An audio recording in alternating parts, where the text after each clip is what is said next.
Hey everyone, you're listening to the Tea with Tanya podcast, and I'm your host, Tanya Ambrose. I'm a public health professional by day and your average tea-loving millennial and content creator by night. My goal for this podcast is to share public health stories, self-love and wellness tips to educate and empower and to promote positive living. This podcast is here to serve you. Join me in the tea tasting room to see what I have brewing for you.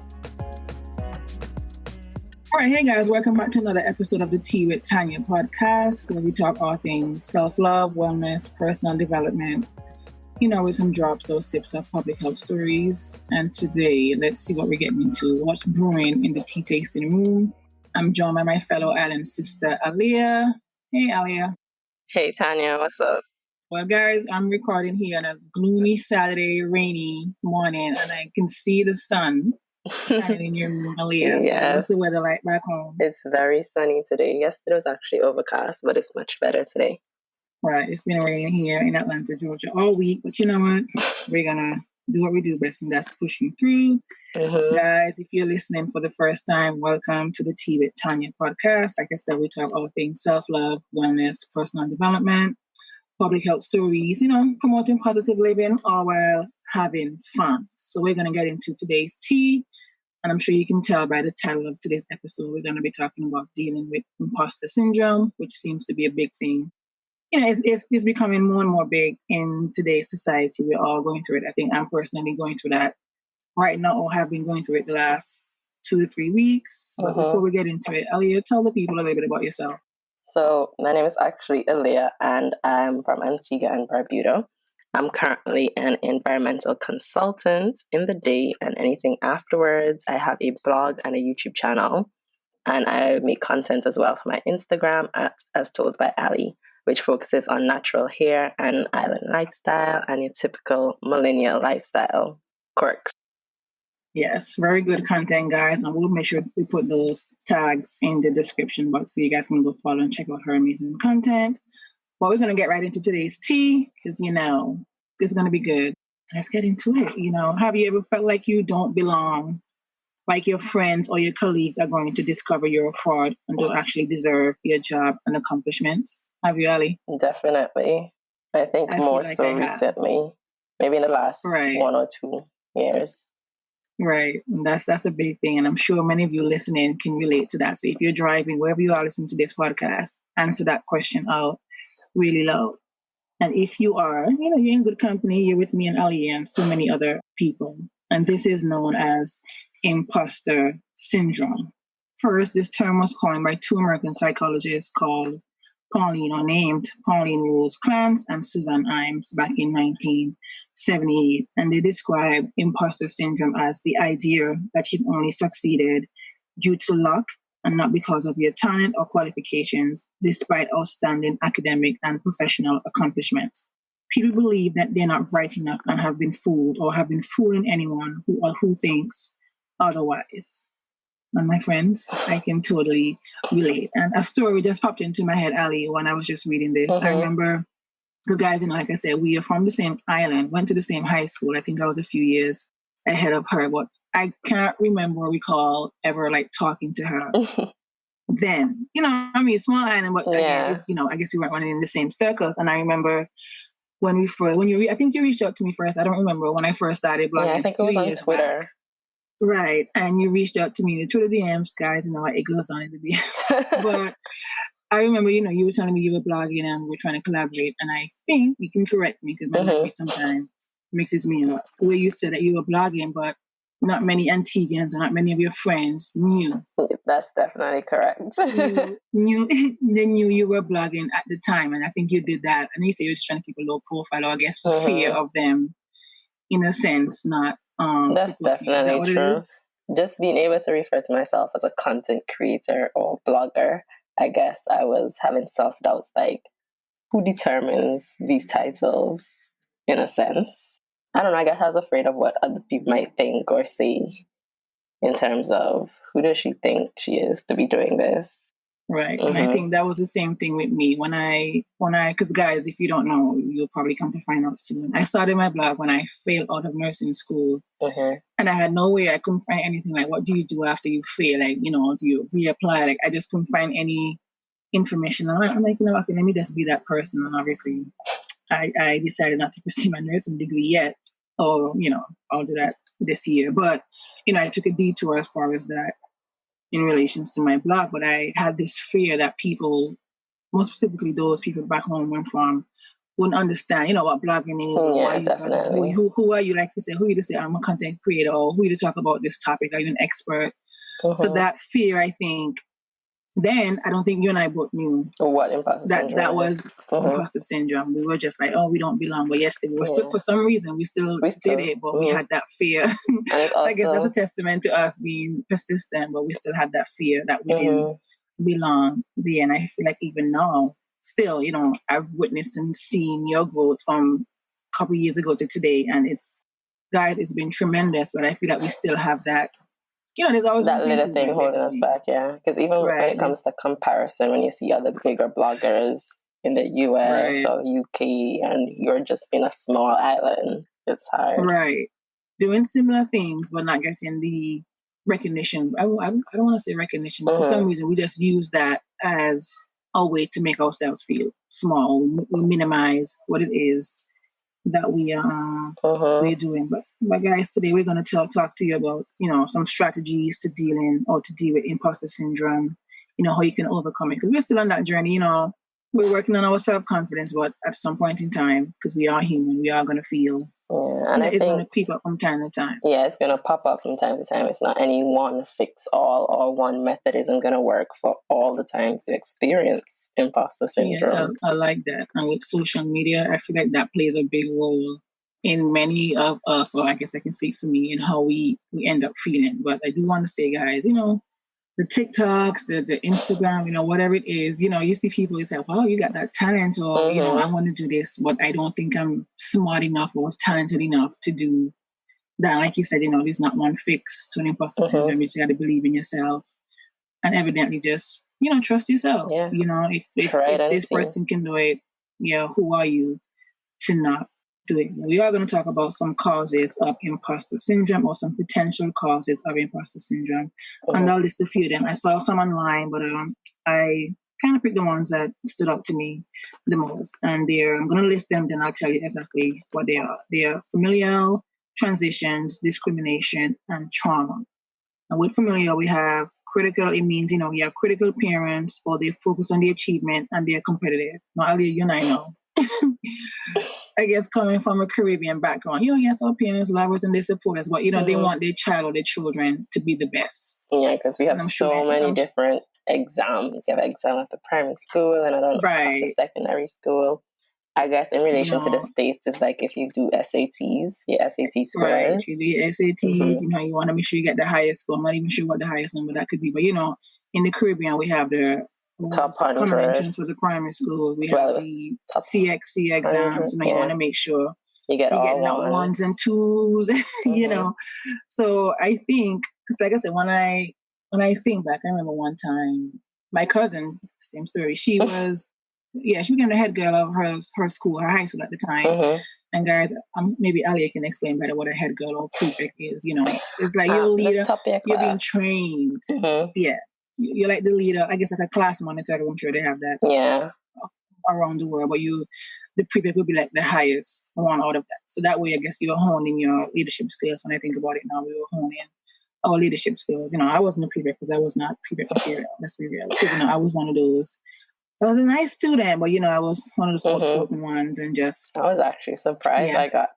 Yeah, that was me. My sisters, they did, but I was the quote unquote rebel of my siblings. But I remember when my cousin, she got the prefect. They had and mom was like, "Oh, how you didn't? Oh, why didn't you?" And I'm like, it's not a big.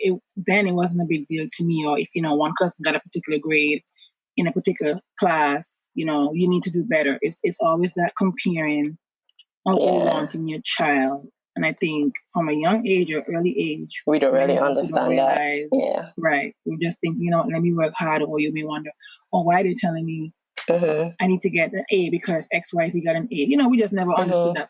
And that's, I don't know. I guess. I guess back then we think of it that they just want bragging rights.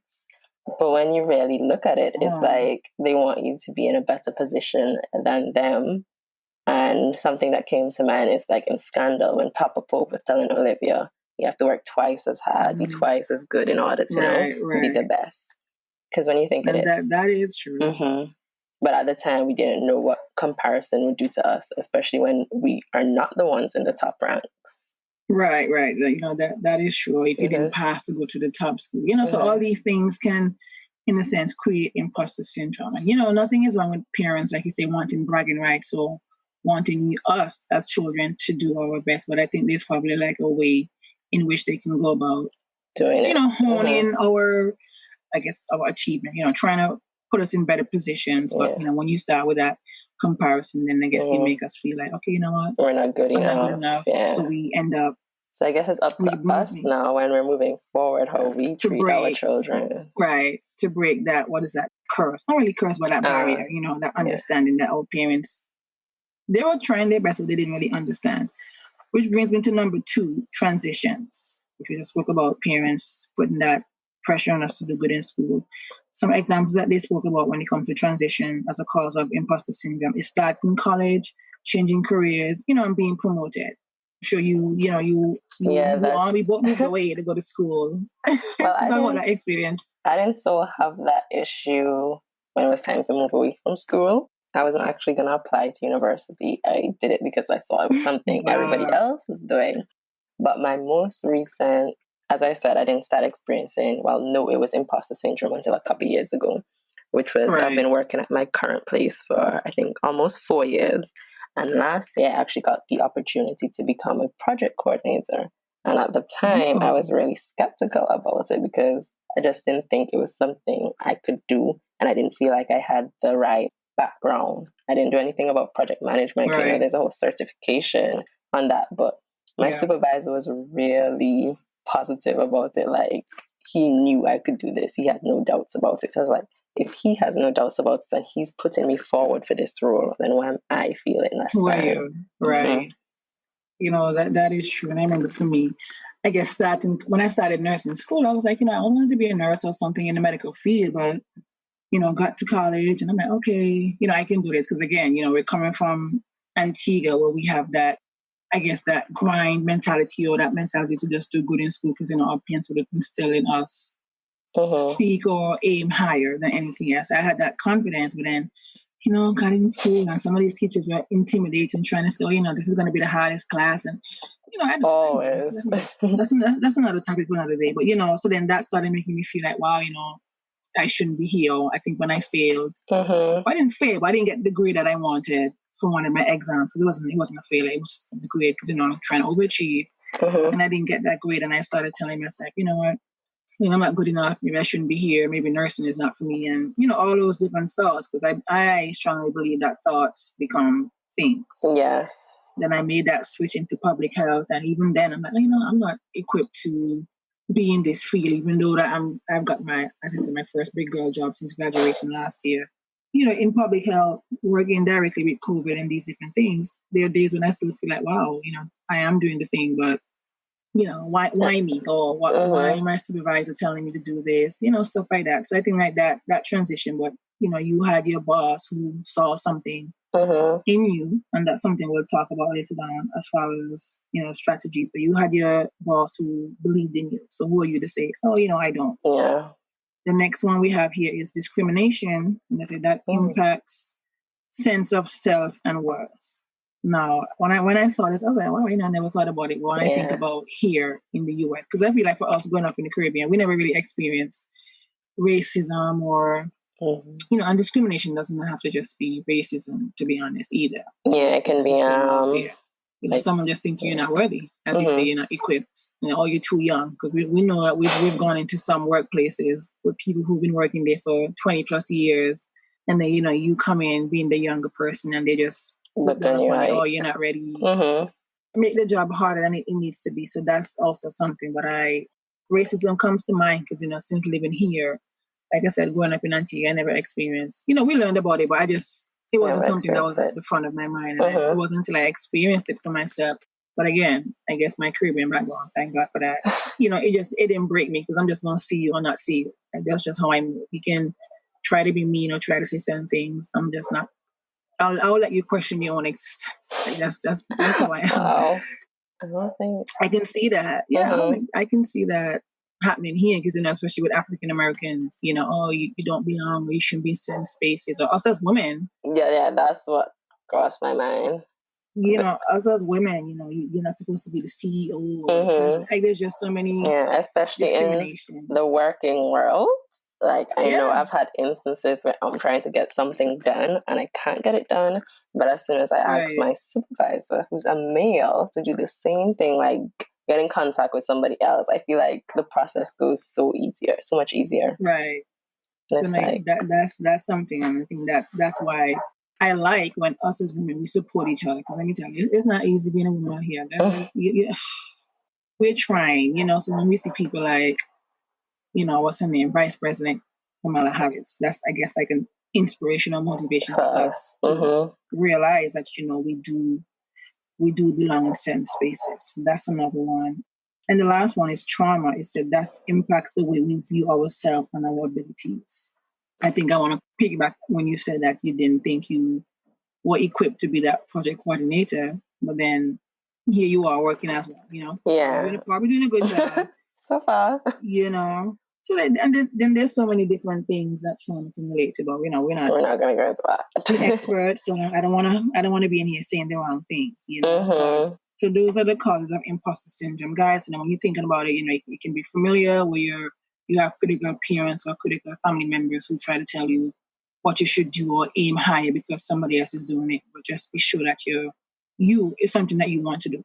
You know what I mean? Because I feel like sometimes people tend to project, oh, do this because X, Y, Z, or somebody's doing that, and your heart is not there, and that can also, I feel like for me, it will develop some form of imposter syndrome, thinking, well, if they don't think I'm good enough, then therefore, I'm not good enough.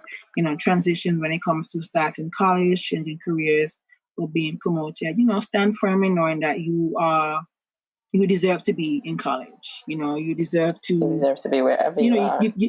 Wherever you are, wherever you put your mind to. You can change careers at the end of the day. That's why we have options in life. You can change your career at any given point. None of us are here or meant to be or stay the same at any given point in time. And being promoted, who doesn't want to be promoted? More money, more flexibility to do whatever. Come on now, Yeah, think about the perks. And then, think about the perks. Now we got discrimination, impact, sense of self and worth. Just know that you are worthy. What I do, Ali, is something I get like post-its. If you've seen Being Mary Jane, I'm sure many of you guys have seen Being Mary Jane, Gabrielle Union. When she had that the post-its, I guess everywhere in her room or bathroom, I stole that idea. Shout out to Gabrielle Union, Being Mary Jane. But since that show, I've written many post-its on my walls where I can see them, so that way I'm affirming myself. Someone once wise, or I guess that's the wise, told me that keep repeating like words of affirmation every time I pass a mirror, to repeat words of affirmation to myself, so that way I'll start to believe it. So anyone is discriminating against you guys, make sure to just keep telling yourself you're worthy, you belong. Just keep repeating that. Eventually, you'll get to believe that and boost your confidence. And then trauma, which impacts the way we view ourselves. Again, that goes back to affirming yourself and trying to make sure that you are, telling yourself that you belong. You deserve a seat at that table, or you deserve to be in that room when it comes to imposter syndrome. And I do know, Ali, you got some different types of imposter syndrome or presentations of imposter syndrome. So tell the people what those are. We can see which one we relate to the most. Yeah, so there are 5 of them. The first one is perfectionist. That is, they set extremely high expectations for themselves. And even if they meet 99% of their goals, they still feel like failures. Any small mistake will make them question their own competence. That's a strong one. Then extremely high. Go ahead with the next one. We'll come back. I'll see which one you. The next one is experts. Feel the need to know every piece of information before they start a project and constantly look for new certifications or trainings to improve their skills. They won't apply for a job if they don't meet all the criteria in the posting, and they might be hesitant to ask questions in class or speak up in a meeting at work because they're afraid of looking stupid if they don't already know the answer. So that's the second one. The third one is natural genius. When the natural genius has to struggle or work hard to accomplish something, he or she thinks this means they aren't good enough. They're used to skills coming easily, and when they have to put in effort, their brain tells them that's proof they're an imposter. Soloist. Soloists feel they have to accomplish tasks on their own, and if they need to ask for help, they think that means they're a failure or a fraud. Then the last one is superman or superwoman. They push themselves to work harder than those around them to prove that they're not imposters. They feel they need to succeed in all aspects of life, at work, as parents, as partners, and may feel stressed when they are not accomplishing something. Wow, I feel like I have a little bit of me. I feel so too, but the first one I connected with the most is probably expert. Because as I said, with my role as a project coordinator, I felt like before I accepted the position, I had to go look and see what's this project going to be about. Are there any online courses in project management? I wanted to make sure I had all the information before I took this role.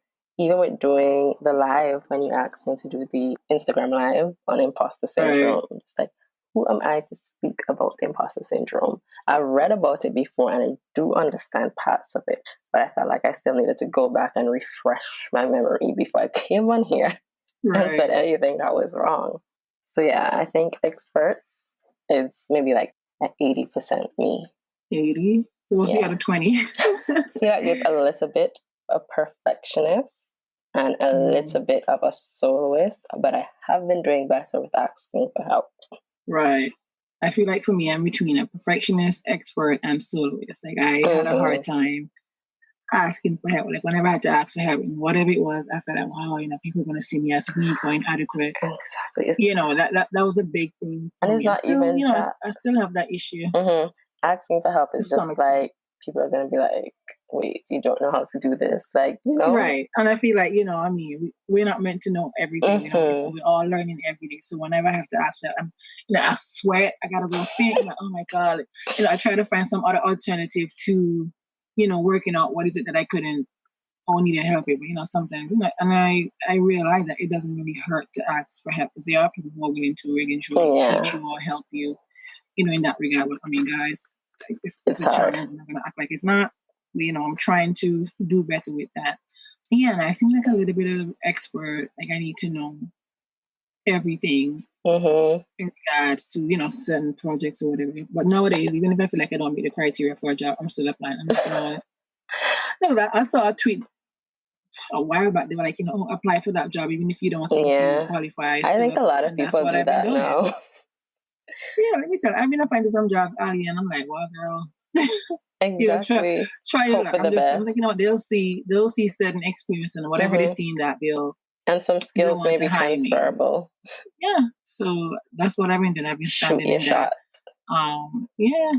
Perfectionist. I once was that, but I'm like, if I don't get to my to-do list in the day, it is what it is. It's just on to the next. Because that pressure that I put on myself just to accomplish everything when I can't control what happens in a day. That's what I've been realizing too. I'll do my best to make it a daily habit of accomplishing most things off of that list or set more realistic goals so that I can accomplish everything. But if I don't, that's just fine by me. But guys, I hope you can, whichever one Aaliyah just read, see which one resonates with you and see how you can make room for improvement. And we're going to talk about some strategies for dealing with imposter syndrome. And I'll let Aaliyah, I'll let you start off with which one you think. So you have to tell people. My first one is to change your thought process. I think a lot of the times we're just in our heads coming up with false scenarios when nothing like that really exists. So you really need to change your negative thoughts into positive ones, as well as you can even talk to your friend. And when you actually say that thing out loud, you realize, hey, that's not true. I can actually do this. And you can move forward. Another one is to create a win list. So if you can write all the different wins you have achieved in the past on a list, put it somewhere that you can see it for reference and remind yourself that you're fully capable of doing anything. The last thing I want to mention is affirmations. Affirmations also help a great deal, as Tanya spoke about before. So a few affirmations you can put down on a sticky note or in your journal or just anywhere you can see it so that you can say it daily is, I am capable, I am enough, and my favorite one, I am worthy of this opportunity. Ooh, yeah, let me write that one down. I do like that, but I do like the winless one because my therapist, she's like, try to write down, every day you may collect a compliment or whatever positive would happen in your day. Try to write it down. And, I do journal a lot. And there was this journal that I was using, and it had 3 things that happened today. What was it? I think it has like to write down 3 positive things that happened today and what could have gone better. And I really do like that part, of the journal, because it gives you the opportunity to really sit and think and say, you know what, we're so quick to minimize what is it that we do, or we're so quick to be on to the next that we don't take the time to sit and realize, wow, today was a good day. Let me write down, like you said, your win list. Wow, I was able to eat lunch on time. Exactly. It could be something so simple. Things. Because I feel like sometimes think, it has to be something so grand. But for me, sometimes because my appetite is like non-existent. So if I eat 3 meals in a day, exactly, that's a win for you. Day. That's a win for me. If I was able to get to work on time, sometimes we can't control traffic. But, it's still a win. So if I can get to bed by 8 o'clock. Yeah. So that should be a challenge for you guys. Try and identify at least 3 wins from each day. Yes. And make sure you tag us in Instagram story, but I'll put Aaliyah's Instagram in and let us know what is it that we should make that be a challenge for Aaliyah. We'll work it out too. We'll make it be a challenge for at least a week, and we can see what people. But for me, I do want to encourage you guys to learn to accept a compliment. That was something big for me. Someone would say, "Oh, good job, Tanya." I'm like, it's nothing. I'll just minimize whatever compliment they would tell me. "Oh, you look nice today." I'm like, you know what? "Oh, you look nice too," which nothing is wrong with giving back a compliment to her. I've never stood to say thank you. And through me being in therapy, she's like, you know what? You always, you brush off trying to accept a compliment. And, I had to do this assignment in therapy. I had to do this assignment. I had to get my best friend tell me what is it that she loved about me, or what is it that she likes about me. And, she gave me a full paragraph, and I was just cheesing and smiling very hard. And I was getting ready to type back some long epistle again, stating, trying to debunk what she was saying. I did back with no, the assignment is for you to just say thank you. So, just accept any compliment anyone may give you, because like you say, it'll boost your day. Do not minimize, what you do, and seek mentorship. I know Aaliyah mentioned earlier that she had her boss who thought that she was a fit for her new position, and she didn't believe him and said, but he did. And, we can seek mentorship from, it could be a co-worker, someone who's older, whoever it is that somebody you admire, once they're willing, because that person, they can see your potential versus you seeing your own. Because sometimes, our vision get clouded when it comes to seeing our own, potential. So do that, and just get comfortable with being good enough. Yeah, and if it's if it's something that you're really, really struggling with, then you might go find a therapist in your area. Yeah, find someone that you can talk to, because in some imposter syndrome can look like you doubting yourself for the simplest reason, sabotaging your own success. Exactly. So we're gonna write down our win notes. Ali, you can list what you said, and I'll add in So we're gonna change our thought process. We're gonna switch those negative thoughts into positive ones. We're gonna create a win list of any win we've made during the day. It can be big, it can be small, and we're also gonna be affirming ourselves. Right, and then we're going to learn to accept the compliment, just say thank you. We're going to seek mentorship from someone that we admire, who can guide us, help us to becoming our best selves. We can get comfortable. We need to get comfortable with being good enough. And, just, again, reframe our thoughts, talk to someone. If we think our friends can't necessarily relate, or it's going to be too much for them, just seek out, help from someone who you think will have that capability of helping you guys out. Yeah. I do hope that what we said today here, Aaliyah, will resonate. But I am going to pick up on that offer, that challenge. You and I are going to go on Instagram, and we're going to tell the people, our followers, we are starting this challenge. So on the spot. We're starting this challenge where we're going to write down, we're going to post wins for the week. Our wins for the week. So guys, make sure you are following Aaliyah, where they can find you. As told by Ali on Instagram, Twitter. Right. And you can find me at All About the Scrub Life or the Tea with Tanya podcast. On both. And we're gonna start that challenge. You know what? Thanks for joining me today, Aaliyah. You know, Thank you so much. it's the weekend, but thank you for coming. And you guys, if you have any questions for us, be sure to tag us, DM us on Instagram, Ask Her by Ali. You know, she's okay. She's pretty good online. Yes, I am. She does, you know, do give good insights. Reach out to me with anything. Reach out. I want to thank you. And this is just our tips and strategies on how to deal with imposter syndrome. You know, there's a lot more, I guess, under the surface that comes to imposter syndrome. We're not professionals, so we don't want to lead you in the wrong direction. We can only give you what is it that we've been doing and what works for us. You know, that's fine. Yeah, fine. Pick something, sip on something that we put out there today for you guys to apply to your daily life, and we will definitely be checking in, especially with our women. So thank you, Ali. Thank you for joining me. Hey guys, so as you know, at the end of each episode, I'm going to be telling you guys what it is that I'm diving into. You know, I'm a woman of many things, many talents. You know, I like to dabble in, you know, everything here and there. But as of now, this past week and this upcoming week, I'm going to be diving into my nonprofit, Scrub Life Cares, our first fundraiser of 2021.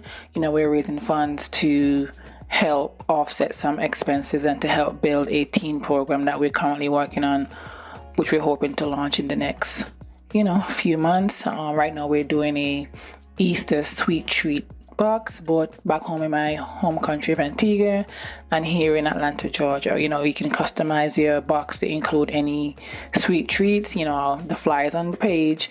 You guys are free to check it out and All About the Scrub Life or on Scrub Life Case Instagram to see what is it that we're up to. So that's what I've been diving into, you know, trying to get orders in, trying to, you know, satisfy everybody's need. So if you're in Atlanta, you can send me a message and you can place an order just for $20. That's all, guys. You can get 6 to 10 items in your box for just $20. You know, if you're in Antigua and you're hearing this and you want to support, feel free to send me a message. The same thing on Instagram. Or if you're just listening worldwide and you're not able to get a box, because obviously we can't ship to where you are, and you feel like you just want to donate to my nonprofit, feel free to reach out and let me know. You know, we do have a PayPal. You can send money via PayPal, whatever you think about, in whatever way, shape, or form. But that's what I'm honestly diving into. So you guys have a good day. I want to say thank you to Aaliyah for being on my podcast. It was a pleasure having you. And you guys, you know, I'll see you in the tea tasting room next week.